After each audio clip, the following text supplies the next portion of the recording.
My name is KWildeboer, and this is my presentation, Should GMO Foods Be Labeled? In this presentation, I'm not going to be pro or con for labeling, but just to fill you in on some facts.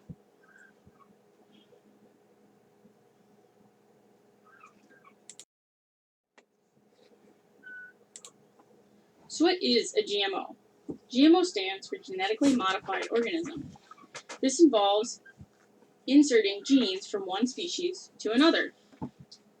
Some technologies used for some of these crops include, but are not limited to, herbicide-resistant plants, such as inserting genes into corn for herbicide resistance, and for disease resistancy, such as in chestnut trees against fungi.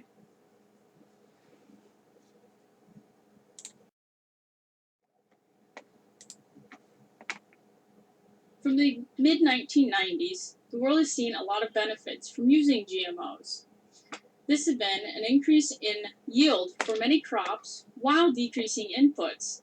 These inputs, such as fertilizers, pesticides, herbicides, and for fields, has drastically decreased. This, in turn, raises the incomes of farmers, increases food availability to compensate for world population growth, at the same time as protecting crops from diseases, pests, and other things. The world has also seen benefits from GMOs in the form of helping combat malnutrition.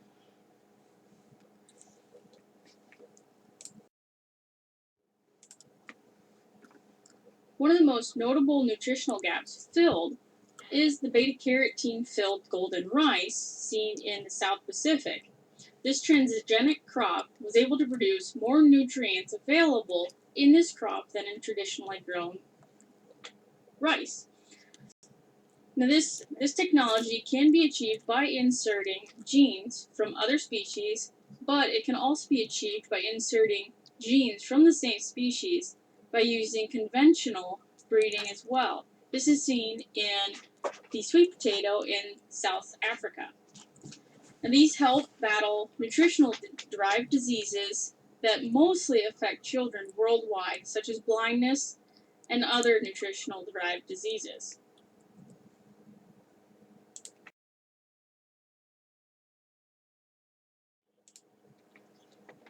Since the beginning use of GMOs, there have been a lot of health concerns over the use of them.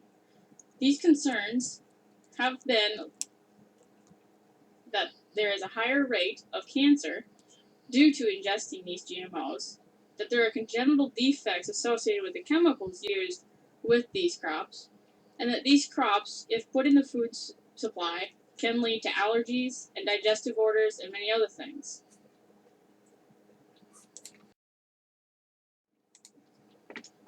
Current GMO labeling laws vary per country. Currently, it is the standard system used in the European Union, whereas the US government has not yet standardized a labeling system, but is in the process of.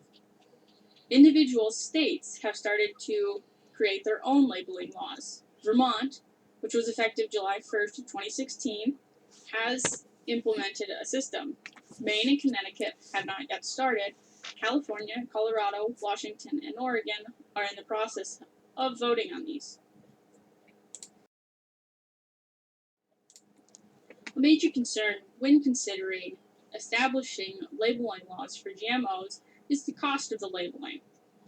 Many countries that have already had implemented labeling laws, such as the European Union, Japan, Australia, and New Zealand, saw a decrease in GMO products in retail stores due to the cost.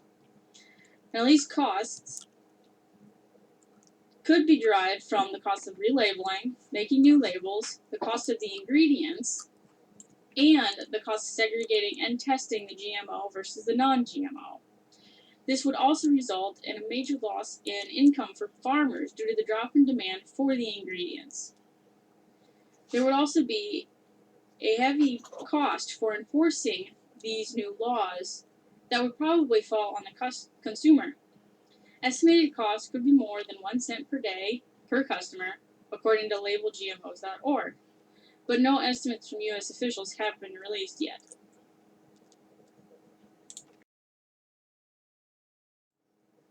The rallying cry behind the GMO labeling laws is giving the customer the right to know. This allows the customer the right to purchase or not to purchase a food derived from GMOs.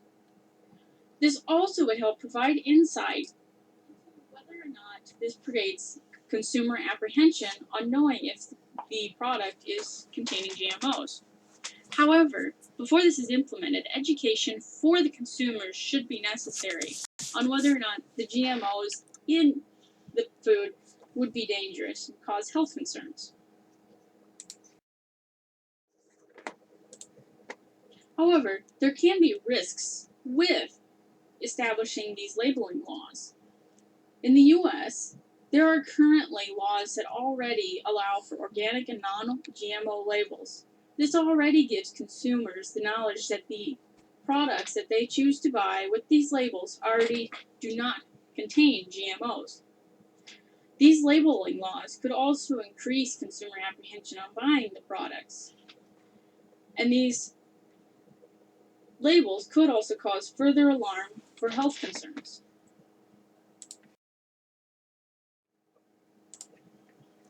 Ultimately, there should be alternatives to these laws that may be the best choice. These could be maintaining current volunteer laws on allowing for non-GMO and organic labeling instead of just making the GMO-containing labels. It would also be beneficial for the government to encourage the organic and non-GMO labels as well.